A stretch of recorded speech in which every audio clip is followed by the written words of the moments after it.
What if the biggest twist in the Nancy Guthrie case was never just the ransom note itself, but the moment people were told that the ransom note might be fake? What if the confusion between Cash Patel, Sheriff Chris Nanos, the FBI, TMZ, and Harvey Levin was not just messy communication? What if it was a pressure move? What if the real target was not the media, not the public, and not even Savannah Guthrie, but the person who allegedly sent those notes in the first place? Because if the sender was watching and suddenly heard that the FBI might be calling the notes fake, that person could panic. That person could feel challenged. That person could try to prove, no, I am real. And one reaction, one message, one careless digital move could become the mistake investigators were waiting for. The Nancy Guthrie case now sits on one central question. Why did the ransom note story become so confusing so suddenly? At first, the public was led to believe that the first notes connected to Nancy Guthrie were serious enough to investigate. Savannah Guthrie and her family responded as if the messages mattered. TMZ discussed the notes. Harvey Levin talked about what sources were saying. The FBI appeared connected to the analysis, while Sheriff Chris Nanos spoke from the local law enforcement side. But then the story changed. Reports started suggesting that the ransom notes may have been fake, and that one word, fake, completely shifted the case. Because if the notes were fake, the public would immediately ask who created them. But if the notes were real, then why would anyone allow people to believe they were fake? This is not just about a missing woman anymore. This is about communication, confusion, and control. Were Cash Patel, Sheriff Nanos, the FBI, and local authorities simply giving mixed signals? Or was that confusion useful to the investigation? The most suspicious-looking moment came when Cash Patel was asked directly about the ransom notes, and did not give a clean answer. The question was simple. Did the FBI determine that the ransom notes in the Nancy Guthrie case were fake? But Cash Patel did not clearly say yes, and he did not clearly say no. Instead, Cash Patel gave a careful answer and pointed back toward the state-led investigation. For the public, that kind of answer feels like a dodge. But in an active case involving Nancy Guthrie, it could also be a strategy. Maybe Cash Patel did not want to reveal what the FBI truly believed. Maybe he did not want to give the sender any confirmation. Maybe the FBI wanted the person behind the notes to stay unsure. A clear answer would satisfy the public, but it might also educate the sender. A vague answer frustrates viewers, but it can create pressure on the person hiding behind the messages. Then comes the confusing back and forth between Cash Patel, the FBI, and Sheriff Chris Nanos. On one side, Cash Patel appears to say the case is being led by state authorities. On the other side, Sheriff Nanos appears to say that the ransom notes were handed over to the FBI. That creates a strange picture for viewers. If the FBI says the state is leading, and Sheriff Chris Nanos says the FBI handled the notes, then who is responsible for answering the biggest question in the Nancy Guthrie case? Were the notes fake? Were they real? Were they still being tested? Or were both sides avoiding a public answer because the sender was watching? The point is not to accuse Cash Patel or Sheriff Nanos of lying. The point is that their public statements created a gap, and inside that gap, speculation exploded. When Cash Patel, Sheriff Nanos, the FBI, and the Pima County Sheriff's Office do not appear fully aligned, people start wondering whether this is confusion or a controlled trap. That confusion also created a painful backlash against Savannah Guthrie and the Guthrie family. Once the fake note claims spread, many people online started looking at the family with suspicion. That is the dangerous part. Public suspicion can move faster than evidence. If people hear that the ransom notes in the Nancy Guthrie case were fake, they immediately ask who knew enough to write them. They ask who had access to the home, who knew Nancy Guthrie's routine, who knew private details, and who was close enough to the scene. But suspicion is not proof.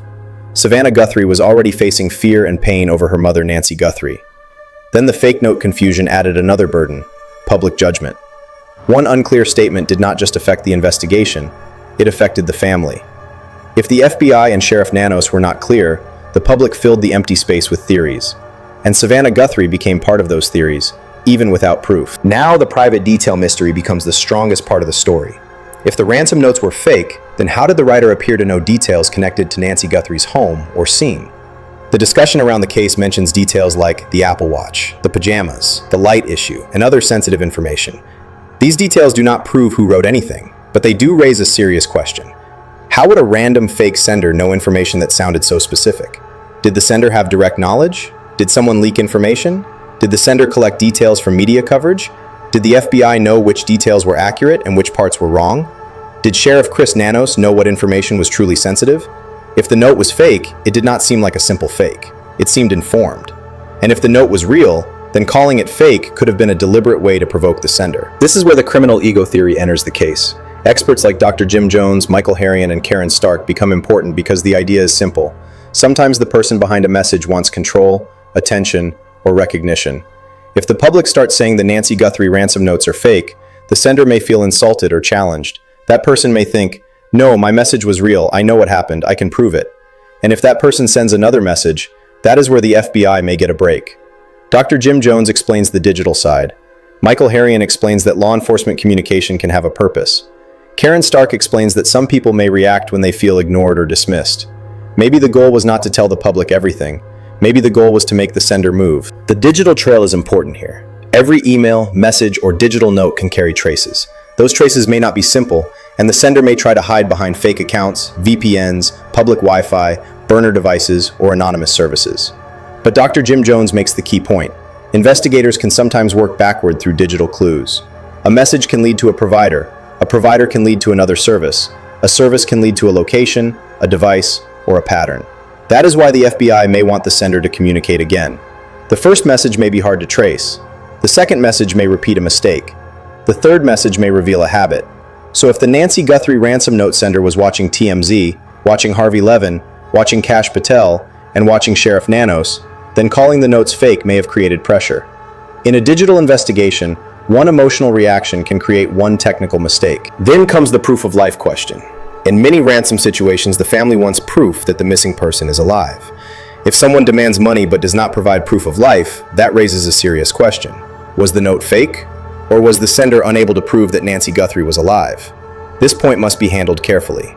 One theory discussed in the case is that something may have changed early, and that could explain why the communication did not follow the normal ransom pattern. Savannah Guthrie and the family were placed in an impossible position. If they ignored the notes and the notes were real, they could lose a chance. If they believed the notes and the notes were fake, they could be manipulated. This is why Savannah Guthrie's response matters. This is why the FBI and Sheriff Nanos' confusion matters. The question is not only why there was no proof of life. The question is whether the person behind the notes could no longer provide it. This brings Savannah Guthrie back into the emotional center of the story. Savannah Guthrie reportedly appeared to believe that the first two notes connected to Nancy Guthrie were real, or at least serious enough to respond to. That does not mean Savannah Guthrie knew the full truth. It means she may have been responding as a daughter trying to make the best decision in a terrifying moment. For the public, a ransom note is evidence. For Savannah Guthrie, a ransom note may have felt like a final thread of hope. If Savannah Guthrie believed the notes because authorities gave the family reason to take them seriously, then the later confusion trapped the family between hope and public judgment. Cash Patel does not give a direct public answer. Sheriff Nanos points toward the FBI. TMZ and Harvey Levin discuss different source claims, and in the middle of it all is Savannah Guthrie, trying to understand what happened to Nancy Guthrie. The later communication in the Nancy Guthrie case also appears different from a normal ransom demand. Instead of a clean demand and proof pattern, the discussion suggests the message may have shifted toward the idea that Nancy Guthrie may no longer be safely returned. That changes everything. If the first message created fear, the later message created grief and desperation. This is why Savannah Guthrie's public words matter. She seemed focused not only on money, but on bringing Nancy Guthrie home. Did Savannah Guthrie understand something from that second message that the public did not? Did the FBI privately advise the family? Did Sheriff Nanos know more than he said? Did TMZ receive information that changed how Harvey Levin interpreted the notes? The goal here is not to exploit grief. The goal is to show that the words changed. The case may have shifted from ransom pressure to recovery pressure. That is why Cash Patel's silence becomes even more important. Sometimes no comment is not weakness. Sometimes no comment is strategy. Cash Patel may have avoided a direct answer because confirming the notes were real could give the sender confidence. But saying the notes were fake could damage the family and trigger online suspicion. So the FBI may have been stuck between public pressure and investigative protection. The same applies to Sheriff Chris Nanos. If Sheriff Nanos says too much, the sender learns what matters. If Sheriff Nanos says too little, the public loses trust. If Cash Patel says too much, the sender understands what the FBI knows. If Cash Patel says too little, the public thinks the FBI is dodging. So were Cash Patel and the FBI being unclear because they were lost, or because they wanted the sender to stay lost? Then, TMZ and Harvey Levin add the contradiction twist. On one side, reports suggest that the Nancy Guthrie ransom notes may have been fake. On the other side, Harvey Levin and TMZ discuss claims that FBI sources had not fully dismissed the first notes and may still have considered them possibly credible. That is the wait, what moment. Were the notes fake? Were they real? Were some messages fake and others serious? Did TMZ have a source close to the FBI? Did Harvey Levin read exact wording from a source? Did Cash Patel avoid confirming because different people inside the FBI had different views? The public was left with mixed signals. But the real question is this: Was that confusion accidental, or did it help pressure the sender? The case also expands beyond the notes when Brian Trasher and the United Cajun Navy are discussed. Brian Trasher talked about outside search help not being accepted early on. In a case involving Nancy Guthrie, the first hours matter. The early search matters. The scene matters. The movement around the home matters. The physical evidence matters. If early opportunities were missed, that does not automatically prove bad intent, but it does raise questions about lost time and lost evidence. This is where Sheriff Chris Nanos becomes important again, because criticism around the early response is tied to local handling of the case. If the physical investigation became complicated, then the ransom notes and digital clues became even more important. And if the ransom notes also became confusing, then the whole case begins to feel like a maze. Then there are the device clues, the pacemaker, the Wi-Fi disconnection, and the Apple Watch details. This is one of the strongest modern true crime parts of the Nancy Guthrie case, because devices can quietly tell a story when people cannot. If those details are accurate, they could help investigators understand timing, movement, and whether Nancy Guthrie made it home. The Apple Watch detail also connects back to the ransom note mystery. If a note mentioned or reflected private scene details, then the sender may have known more than a random person should know. That does not prove who sent it, but it makes the fake note label harder to accept without more explanation. In the Nancy Guthrie case, the most important witness may not be a person, it may be a device.